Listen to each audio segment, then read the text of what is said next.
You're listening to My Inner Teacher with Peter Sterios and Crystal Ariel. The answers you seek are within you. We've talked a little bit on Instagram Live, and you were asking all the questions. So now the table's turned a little bit. And here on the podcast, the My Inner Teacher podcast is really about building a community of people who have, dedicated their life to some profession or some practice or some art form. And they've learned from maybe master teachers, but at some point in their journey, they've found a little bit of uh, I don't know, an inkling sometimes, or sometimes it's like a visceral experience of saying, I'm done here, and I want to move into something else, and maybe not just find another teacher, but look inward.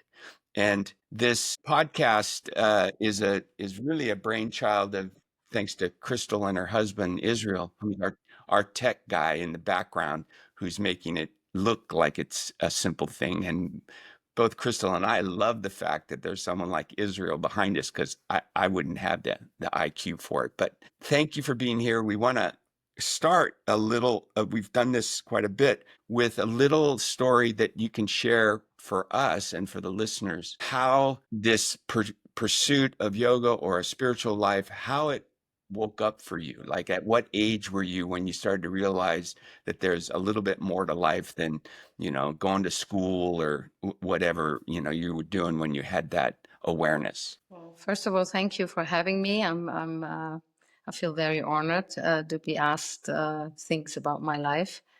And as a matter of fact, I grew up in a small place in Austria in the countryside. And I was really, really bad in school, not bad in grades, but it was very difficult for me to be boxed up and overbrained and put in the structured side of my brain. I didn't like that. As a double air sign, I was always super creative and super communicative. And that was basically the biggest gift that I had, because I got out of school pretty early, I think at the age of 14 and a half. And I went to what do you call it, apprenticeship? Do you say that Yeah, in English? And apprenticeship. I about skin and so basically cosmetics. And when I was 18, I left home. I was the first one in my family system who was sitting in an airplane ever. And so I saved my money of this apprenticeship, and I went to the States, and I was first an au pair. And then I went cross country with the Greyhound from Washington, D.C. to L.A. And in LA, the cops got me because I was walking like a young lady with white blouse and looking dandy up downtown LA, coming out of the Greyhound station. The cops back then at downtown LA was a bit different than now. And so they saved me basically. And I went around in the country. I was living with some hippie artists in San Francisco. Then I finally found a au pair job in La Jolla in San Diego. And then I went to school there, and I studied marketing and sales. And then I worked for Christian Dior in high heels in the vanity scene. In the scene that doesn't like aging or lines or any of that. And I was walking around in high heels for some years in nice Christian Dior suits and looking dandy, going for the whole party thing and so on. And then I got sick. Basically, my body started functioning weird, and I decided after some years that California was not a good place for me, because it was that never too skinny, never too rich kind of thing.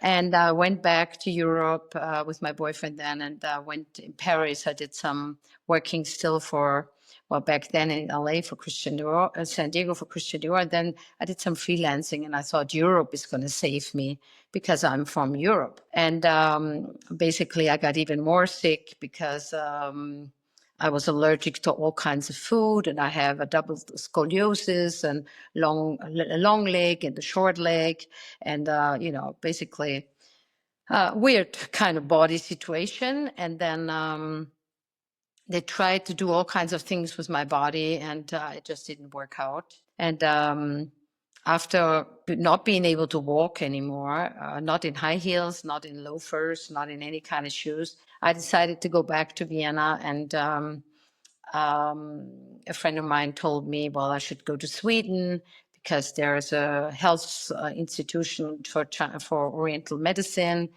And so I did. And there I had to change my diet. And yeah, and my complete change. Yeah, I had to change my diet. I did first. I did some qigong. I did some meditation and all that, and then my body was getting a lot better. I found out later on that I was in a serious condition of a colon problem, and I mean, I knew that, but because I had a digestive problem for a long time, and then my whole nervous system went down. So, but I didn't have a breakdown, like I didn't have a burnout or something like that. I just had a physical breakdown, you know. And basically, the way I see it now was my soul knocking on heaven's door. My soul was saying, get rid of the vanity thing, get rid of all this perfume, all makeup, sales, marketing, a success thing, and go there where your soul belongs to. So this with a really big health issue, my whole work started. So I think this is the answer for that question. That's a pretty unusual, but also a very familiar story that people we've been talking to, having this, full life, but then it starts to break down. And then those kind of existential questions that at some points in our life we have to confront, we have to experience that question. And then how do we respond to that question?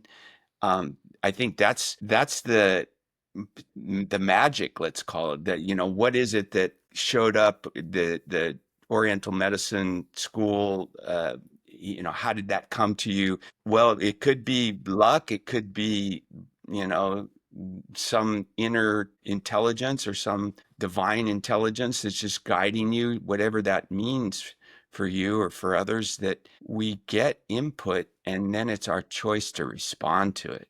And so I love the fact that you acted on it and you went up there.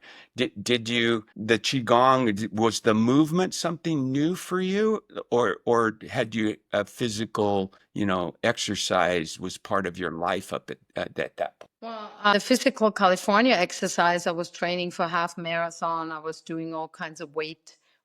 And since I had a double scoliosis and a couple of bad horse accidents as a child, my whole physique was crooked, basically. And then, if you then go to the gym and you don't stretch and you lift weights, you know what the answer is: a sciatic nerve infection and all of that. It was really, for me, I was 23 years old. I somehow really understood. I heard a voice in me saying, "This is not the right thing." I was always hungry for something else, even though my ego didn't first want to understand that. And my ego was very strong as a young woman. I was like, I want to get up there with the rich and with the LA scene and all that. The dream of a young woman. The dream that was at the end was not such a dream anymore. I realized that if you want to be like on top of that, or on the top there and successful and all that, it takes a lot of your love, of your heart energy and your spirit. I felt like it's taking everything away. I'm just a number that gets numbers that I have to achieve, basically. Yeah, that it is a soul crushing environment if you're weak, and if you don't have that um, background, let's say, of looking inside. It can definitely be a race. I've lived in LA a couple years when I sold Manduka, and we made a commitment to live close to where the work was. Luckily, it was in West LA, close to the ocean. And we had a car, but we tried not to use it. We tried to shop within, 4 or 5 block radius. And for us, that made being in Los Angeles possible mentally. Like we had the ocean breeze most evenings. We didn't need air conditioning.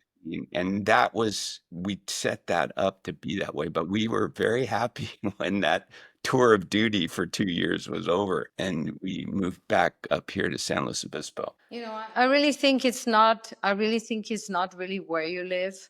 It's really what your intentions are. And you could live in the middle of LA, Beverly Hills, whatever. If you have the connection to your soul and the connection to my higher power, I could live in Dubai, or I could even live in Mumbai or wherever. We all know that, right? Yes, So for me now, living on 1,000 meters up in the mountains, is I wouldn't have said 30 years ago that I would ever live like that. My ego did not think. My ego thought that was boring. That was, someone who didn't make it lives a life like that. Well, it's crystal clear. Sorry for the pun, Crystal. I didn't realize that. It's clear to me that where you've ended up at Swami has been a gift. I'm sure it's a gift for your children, for your students, for anyone that has a relationship through you and your husband to experience that. And I'm excited to teach there in May for the first time. Can you? I know we were introduced by Alex and Scott. I'm curious. Could you tell us a little bit about your connection yogically? Like, how did you find yoga? Then how did you find, what I teach? And not so much how you became aware of it, but what was it that about what you've read about me and what you've learned just through communication that's attractive for you?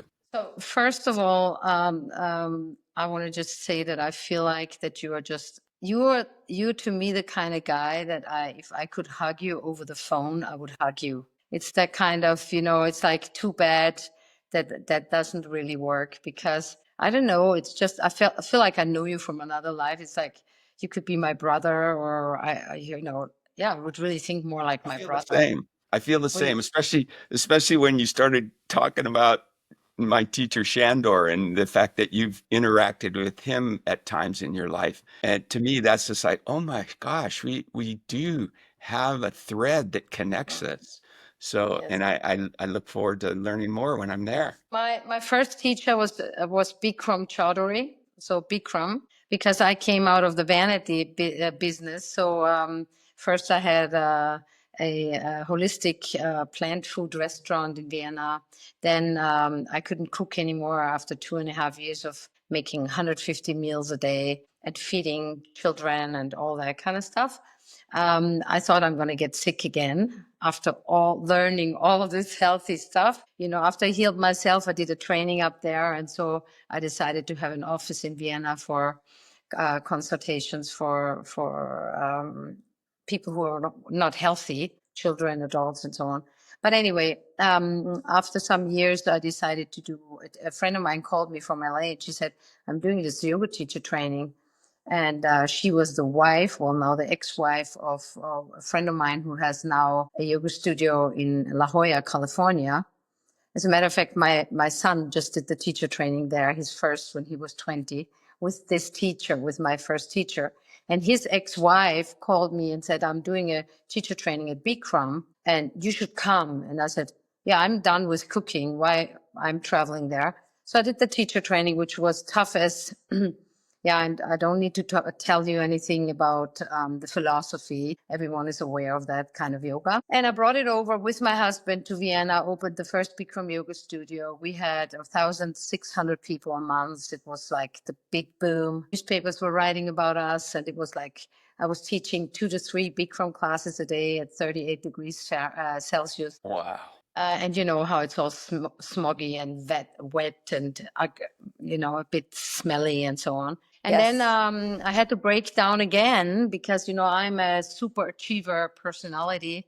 My ego was always kicking butt, as you say. So we were very successful. I had a health center in the back of the studio and this and that.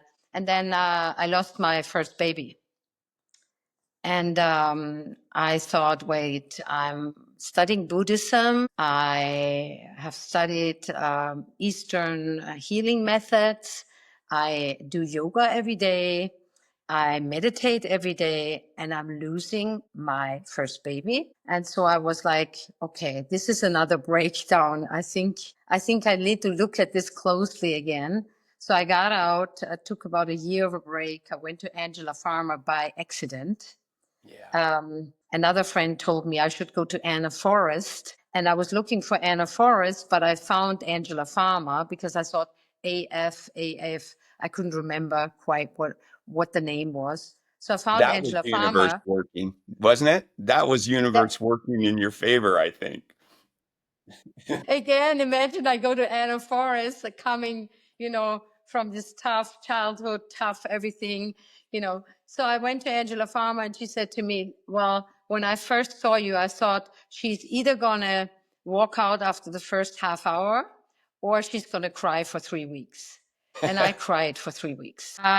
She did like 4 poses in a workshop and one day or 5. And I was like, what the hell is this? This is boring.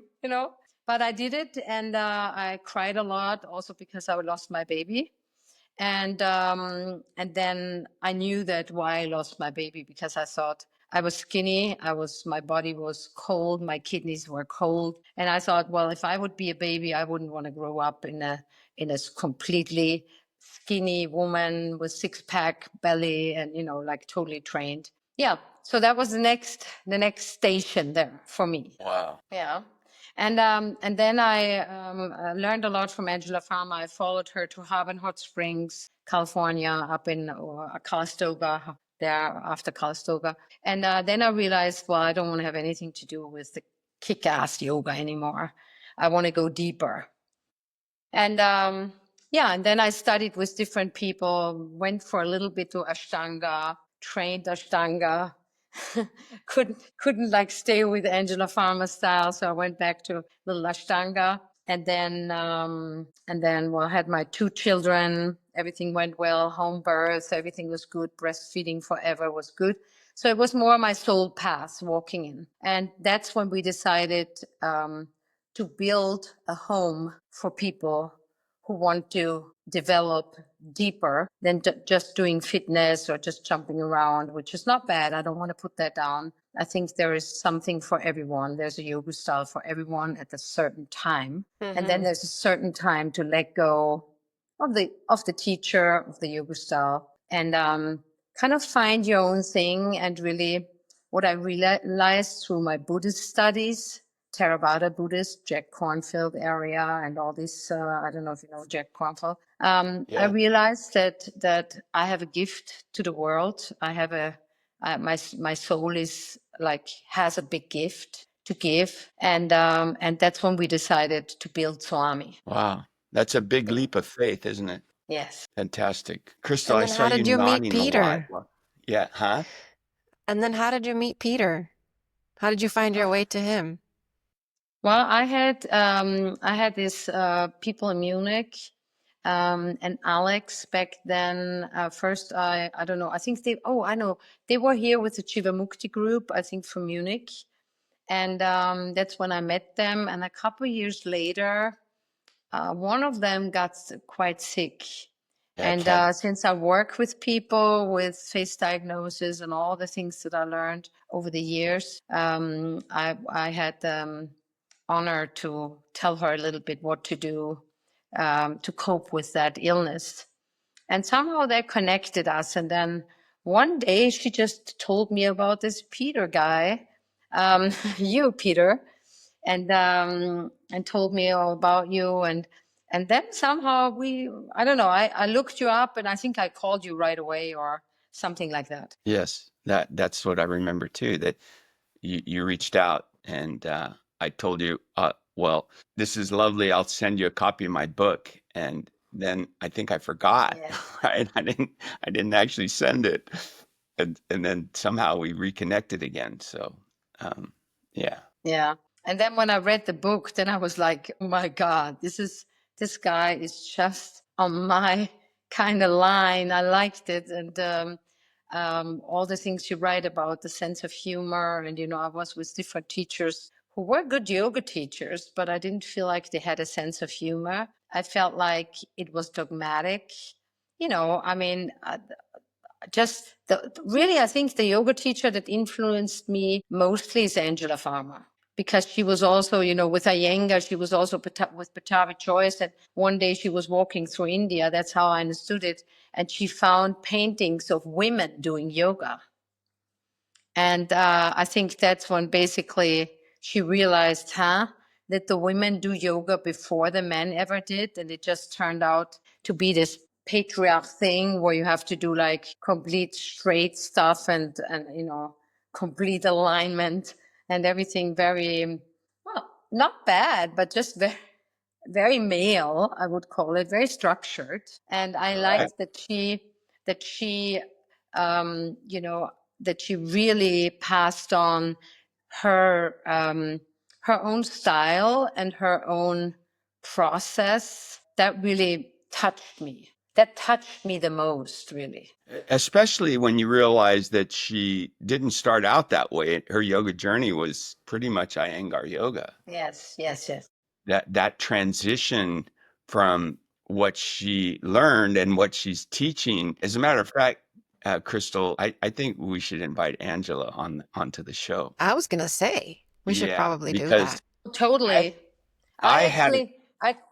Yeah, she's great. Are you there? Go ahead. Oh, I have a connection with Angela that I didn't even know until much later, where her father was or is the creator of the very first yoga mat. And everyone was in the early days, it was all fabric, blankets or mats that were woven mats. And her father somehow found this factory in Germany that made carpet underlayment.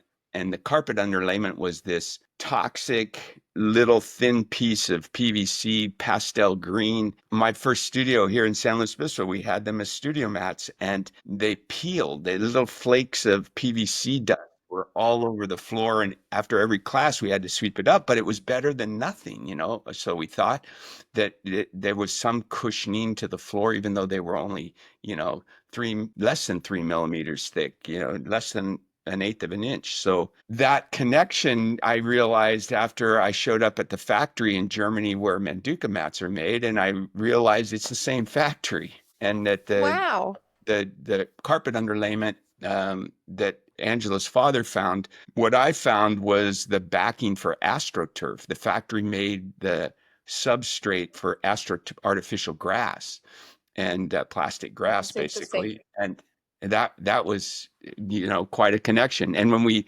actually have met and talked, I think at a Yoga Journal conference, and we made that connection, it was just like what you said. She feels like family to me. And especially the way she teaches, I resonate strongly with the way she teaches. So then I think, though, Peter, I must say one more thing. It's one thing to teach as a woman, the feminine unfolding and the energy body, and actually, some of the wording that you have, she has, and vice versa. But I think it's what touched me a lot about you and your book and your teaching is you're a man, you're an architect, you're a yoga teacher, and a former rugby player. I have to add that in there, Hildegard, and a former rugby player. Yes, I didn't know that. Well, I didn't remember that actually. And but for me, it's very interesting, and I think it's also important for the male world that it's not like weird or strange that you, even as a man, you're allowed and you're actually. You should actually want that, you should be motivated to go deeper as well. I think in the time that we live, I think it's very important to get that message out. That's why I wanted you in our yoga resort, because I thought it would be so lovely also for men to show up and not just think, oh, it's either pregnancy yoga or it's so hard that you cannot, that you feel like you're going to die in a yoga class. You know, I mean, I have worked, when I had the Bikram studio, I would have triathletes coming to class or marathon runners, and they would say, I'd rather run a marathon than do this 90-minute Bikram yoga class, you know? For real. You know, I so walked out it's, one time. It was too pardon me, much. you I walked was like, yeah, I walked out. And they're like, oh, you need to come back in. I said, nope, not doing it. No, thank you. I'm taking care of myself. I take responsibility for myself. But I think that's what the yoga world needs now. Also men that show up with, yes, the knowledge of alignment, yes, the knowledge of structure in the yoga, but yet also carry it deeper. Yeah, well, I attribute all of that, uh, let's call it the soft side of the masculine, because the masculine energy has in many ways been bookmarked, meaning kind of confined to this idea of power and get shit done and, you know, blah, blah, blah. But there's also some, you know, history here of the masculine being quite, you know, family oriented and a protector. And what made the shift easy for me is when I broke my back. And I've got someone knocking on my door right here, Hildegard, and he seems to always come right when we turn the camera on. It's my dog. So I'm going to let him in. I'll be right back. Oh, that's so Tuxedo. sweet. As a Did matter you of know fact, he named? excuse me? Did you know he named his dog Tuxedo? Isn't that the cutest name? That's great. Well, he's all black with a white chest. It was just like, oh, yeah, that's Tuxedo. Hi. Did you hear that yawn? Yeah. Yeah. Anyway, that quality of what I call softness is actually a prerequisite to move deeper into one's awareness of self without force. And I say this often. What I learned is it's not about force, it's about flow, that state of flow. And peak athletes get it. They don't know maybe what it is exactly, but they feel it. And, you know, it's not only flow in the body, but also flow in brainwave. You know, the brainwave state of flow puts them in a heightened sense of awareness to their surroundings, to their intellect, etc. When you have a broken back and doing is essentially impossible, you know, movement, doing, getting shit done wasn't working. And the first and only thing that I could do in terms of movement is to follow the movement of my breath and feel the expansion of my lungs expanding into the ribs and ultimately the ribs expanding into my skin. And I'd never really paid attention to movement of skin. And so all of a sudden I'm hours and hours, you know, being immobile after a broken back, and I'm getting enjoyment of the movement of my skin, feeling my skin move. And it wasn't until much later that I discovered all this research of connective tissue and how important that awareness, that the starting at the layer of the skin and moving inward towards the connective tissues that surround our organs, surround our bones, surround our joints. And even now the research is finding penetrates our organs, joints, and bone. Then this yoga philosophy that I was studying, but not really understanding. It was just like, okay, I understand what nadis are, channels are. I understand what marma, like energy acupuncture, acupressure points are, but I wasn't connecting with it as an experience. But then it's like that aha moment. It's like, oh, I've got to slow down a little bit. Like you slow down a lot with a broken back. Oh, I gotta bring my awareness to the most subtle sensations of movement in my body. Oh, it has something to teach me down there, you know?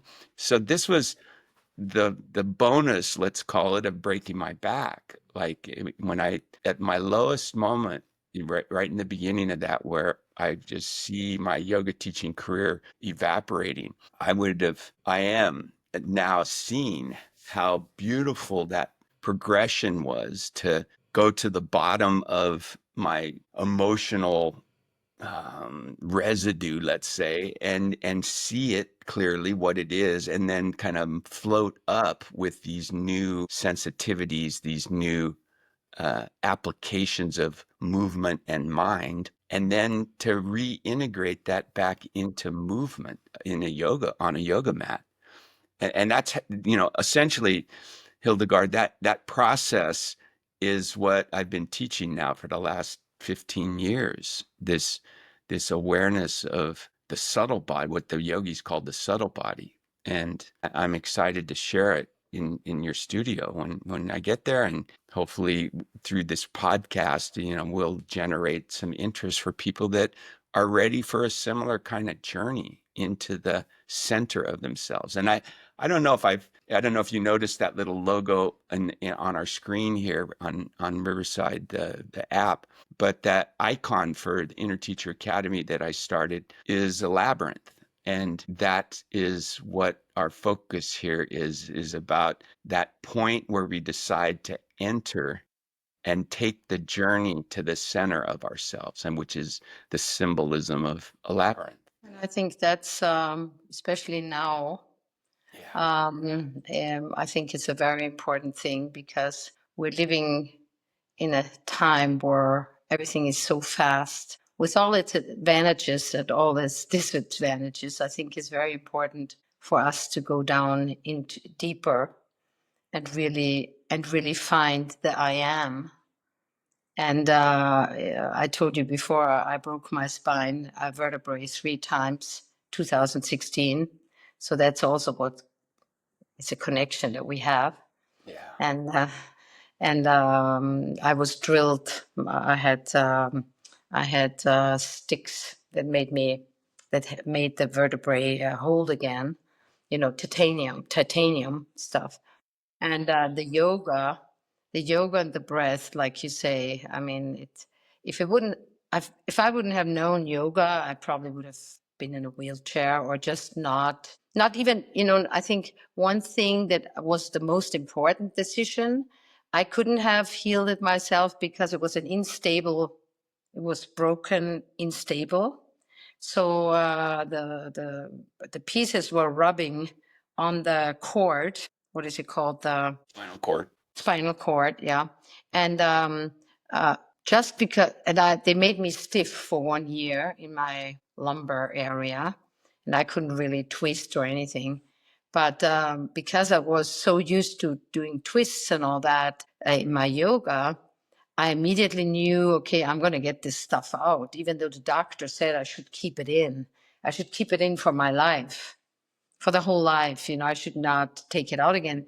And after 8 months, I called him, and he heard my name, and he said, "Oh, Mrs. Biller, you're calling about the taking out the metal, right?" And I said, "Yes, the titanium." And he's, "Why are you asking?" And he said, "Because I knew you're not going to believe me, that you have to keep it in." Is that understandable, or am I not? Yeah, no, yeah. So, but I'm waiting to hear what happened after that. Well, I had it all taken out after was almost a year. Then I had to wait for a couple of months. And then they wanted to put me in a wheelchair to go to the toilet, like right after the operation. And I said, "I'm not sitting in a wheelchair. That's not my kind of thing. I'm walking to the toilet." So I was like, just woken up, and they're like, "Okay, you got to go to the toilet." And that was such a big thing for me, the willpower. And actually, I took my breath, and I said, "Okay, I'm just out of the operation room for I don't know, half an hour maybe. I'm getting up right now, no matter what." And that was basically for me something deep inside that I felt, I'm not going to go in a wheelchair. And then I started training. I started doing yoga from like hour 1 after the operation. I think I was still on painkillers. I was already doing yoga, and that helped me. My whole body just was so happy that I'm breathing, that I'm working with my body again. And the stomach muscles, everything was very weak. I could get back into my life quite quickly. And if someone asks me, "How did you do it?" I can only say yoga and meditation and prayer. That was my biggest rooting and my help for that. Yeah. I love your story. And I love stories like this that, you hear the advice from the experts, and yet there's a calling, some kind of voice or feeling that it makes the choice easy, like, no, I'm gonna pass, which is the decision I had to do with my orthopedic surgeon when I broke my back. He gave me, the benefits of the surgery, and I said, well, what about the side effects? And it wasn't like it might happen. These are the side effects of the surgery, and including areas of numbness and, a possible um, paralysis of certain limbs, like toes or whatever. And I just said, I think this one I'm gonna seek an alternative approach. And it took me about 2 months to understand what I needed to do, let's say, to heal myself. And I never looked back. And Hildegard, as you told this story, I was thinking that orthopedic surgeon that was also a yoga student of mine back in the day, I hadn't seen for 25 years until a month ago. Him and his wife showed up in my yoga class. He was recovering from a stroke. And I told him, I said, what took you so long? Like, where have you been? And he had been doing yoga, but he had had a lot of health challenges after he retired. And, but it was just so nice to see him again. And I teased him a little bit. I said, I'm still, because he said, I won't be walking by 55 if I don't have the surgery. And here I am, almost 70 now, and walking just fine. He was, I mean, he was fun. We were teasing each other. I think it's so what fascinates me mostly about yoga is that it really takes care of strengthening not just your body, but also gives you clarity on your belief system, or gives you clarity of what is your ego and what is actually your soul call. That's what not yoga, meditation, not just the asanas, as we both know. Yeah. Mhm. You know what I think about everything that I'm hearing from both of you? It did require strength. I mean, on some level, it requires softening of the body, of the physical, but it requires super strength of the mind and discipline. Because I think, and I don't want to generalize, but a lot of times choosing the surgery, choosing to take the pills, choosing to do those types of things, in a way it's easy, seemingly easy in the short term, not necessarily in the long term. And the same is true in reverse. Choosing to take control of your own body and the future of it and how it heals. It takes work. You have to be dedicated every single day to making it happen, to softening, to accepting, to releasing, all the things that's required. But it's always worth it, isn't it? Well, the lessons that you learn when you take that step, sometimes you can anticipate the lessons, and other times the lessons just show up unanticipated, like bonus things. And I know for myself, I had a soft side to me when I was a child, but it kind of got pushed out of me by the way I grew up, with parents saying, I'll give you something to cry about, like, don't cry. I'll give you something to cry about. That was one of the things I Yeah. heard a lot, so that was putting a cap on any emotion other than happiness. Um, so that process, taking the intervention, whether it's surgical or pharmaceutical, or, choosing the other path to go, one requires a mental strength, and that choice to go it on your own. It requires trust in your own ability. And it's not like you make It's like the labyrinth. I love that symbol. You go in thinking it's just going to be a simple path to the center, but no, the labyrinth is winding you around, going around places, but just always in one direction. And that's the other beauty of the labyrinth. You have twists and turns in your path to the center, but it's only one direction to the center. And that's what that choice, it's different for everyone, I'm sure, but that choice takes a certain um, fortitude. That's the word. And I also think it's a decision whether, it's a decision that you make or that it's made for you, more or less. You just need to listen. That's how it was for me. It was like, do I take responsibility for my life or do I give it away? And just because you say yes to responsibility, well, it's actually, if you say yes to responsibility, life will test you deeply if you mean it. Yeah. It tests you, but we've been this thread in this conversation with many of our previous guests. There are coincidences that show up.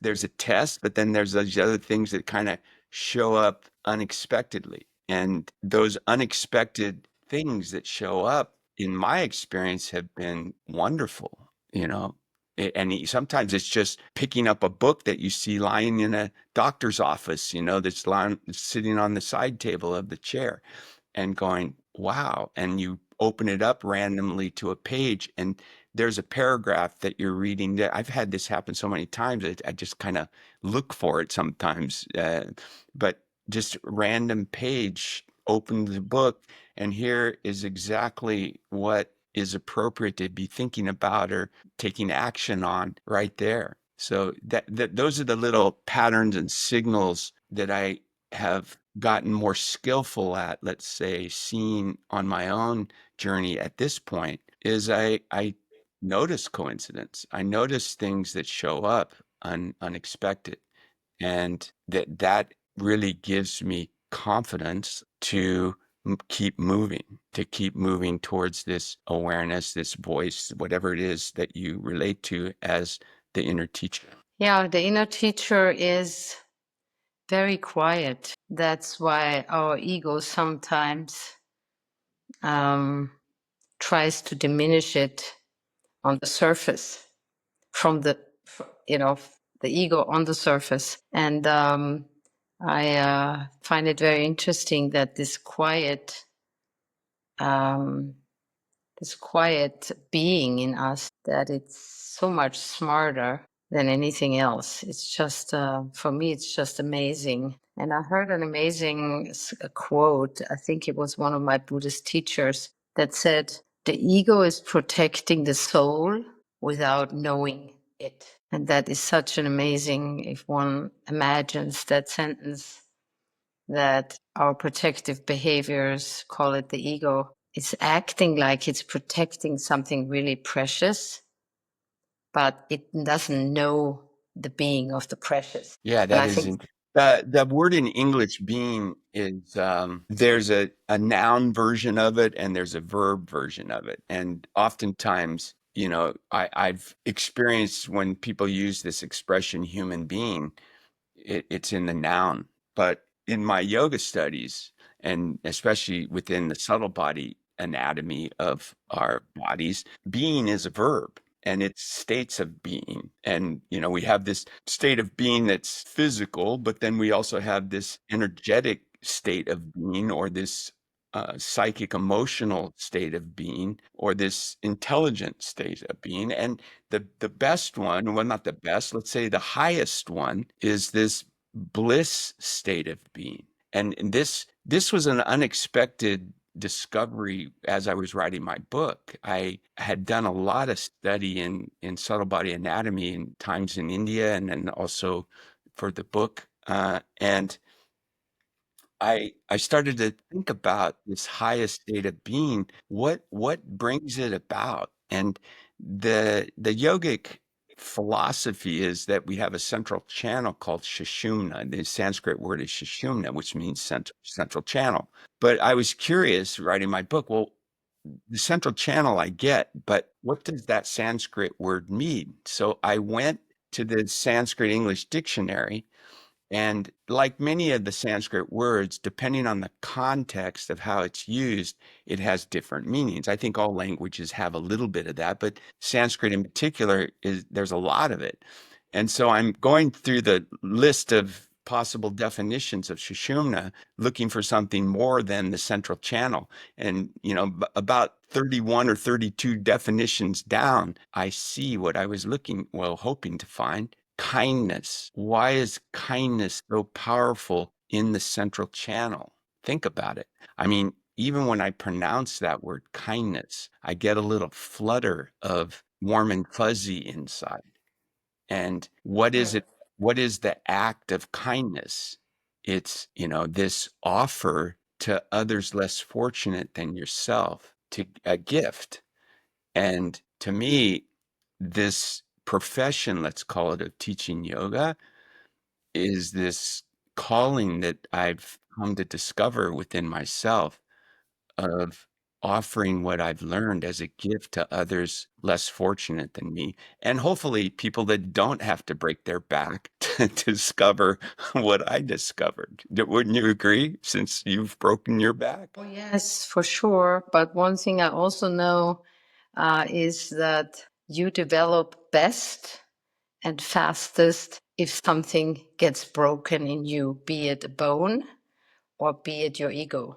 Then you really, when you're smashed against the wall, that's a good move, That's something. It's a wake-up call, and it's a lot of times in Tibetan Buddhism they say there is no developing without crashing into a wall first. It's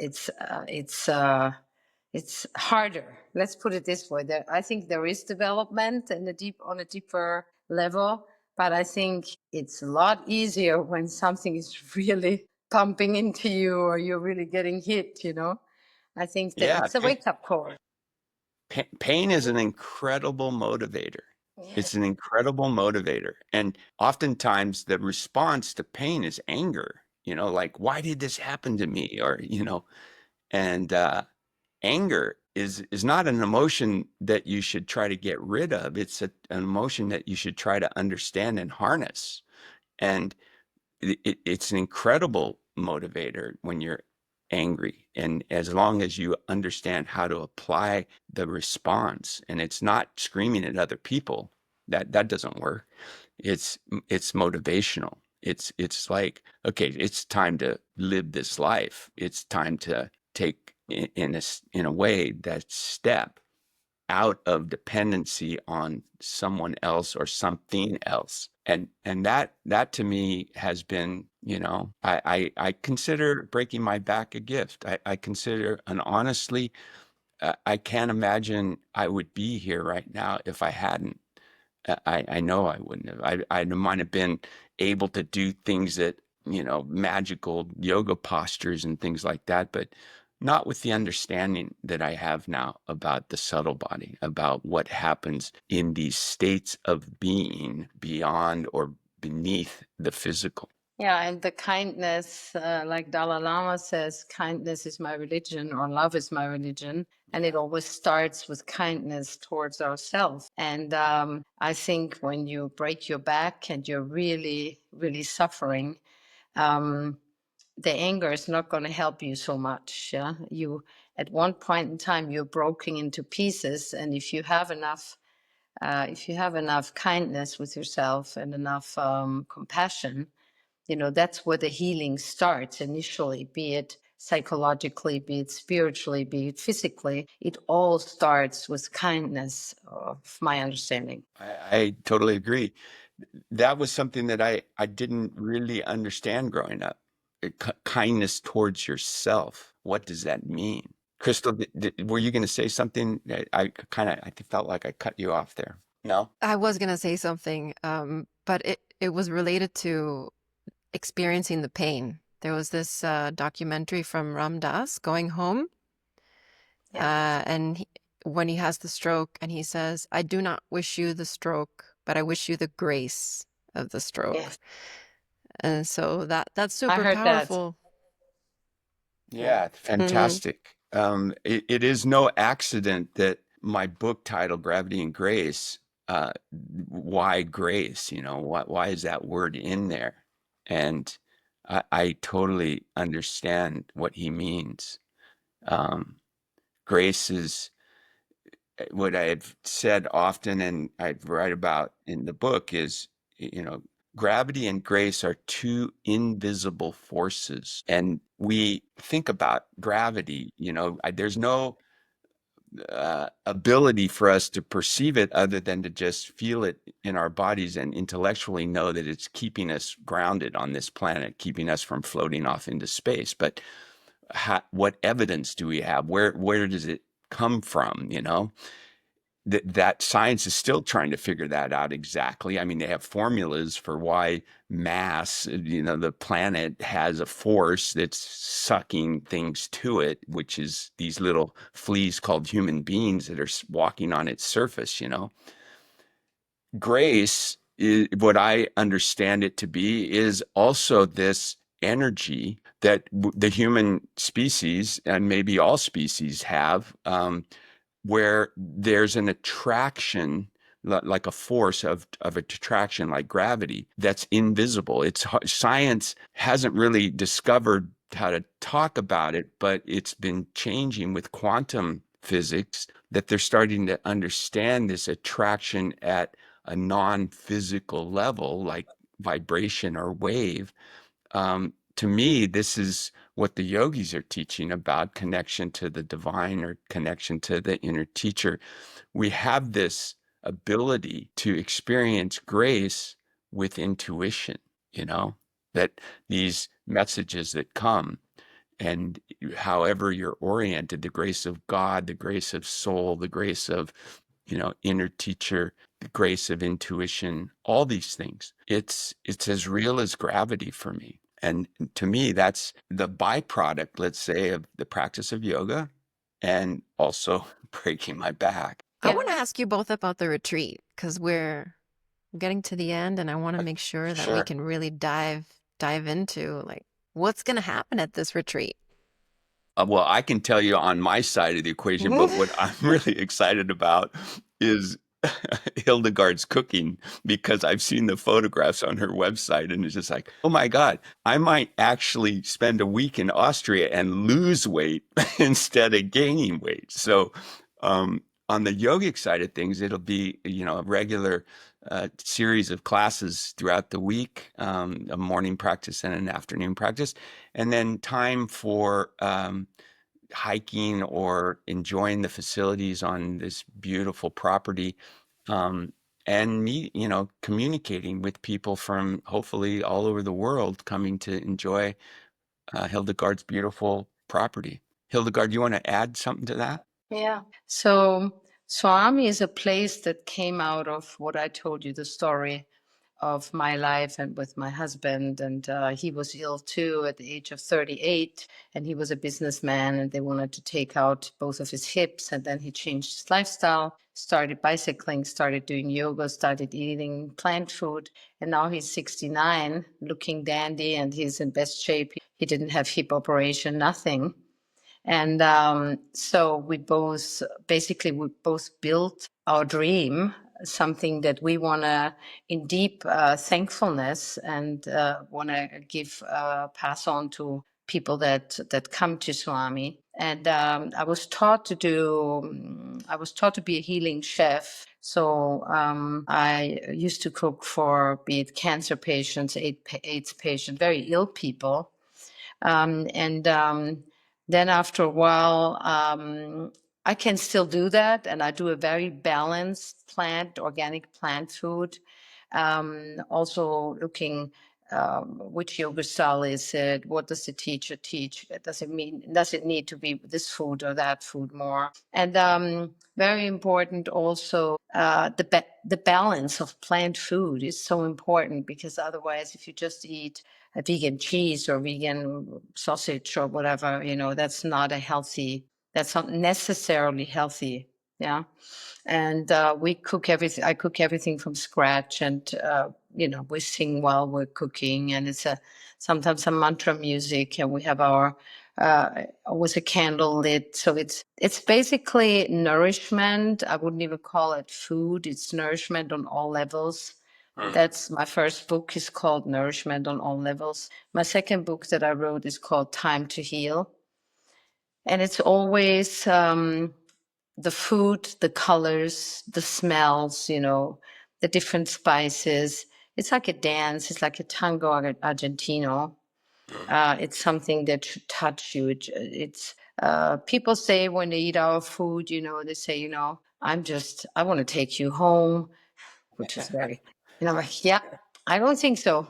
I'm not up for that one. But I think what it is, it's really, you can only be a good clown if you have been an acrobat for years. Yeah. So you can only do what Peter is doing with yoga if you really understood the basics and you really understood and you practice to be an acrobat, then you can be the clown. And the same with me also when I teach or when I do my food, I'm a clown, or I can play, I can dance it, I can sing it, and it's still, and because of that, it touches other bodies.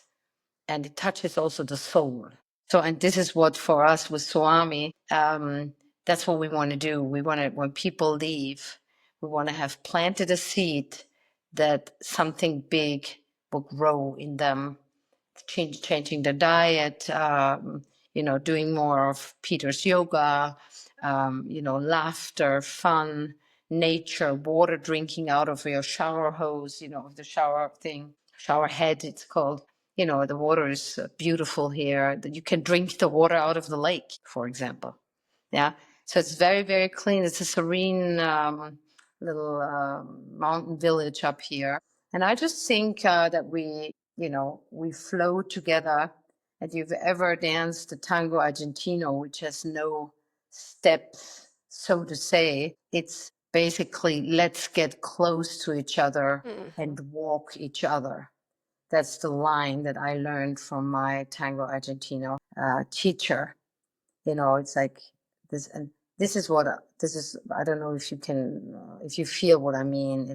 It's really something, it's like a dance. And I think Peter and I, we will shake it. Yeah. We'll do the dance. I don't know what the name Swami, where does that come from? It's so am I.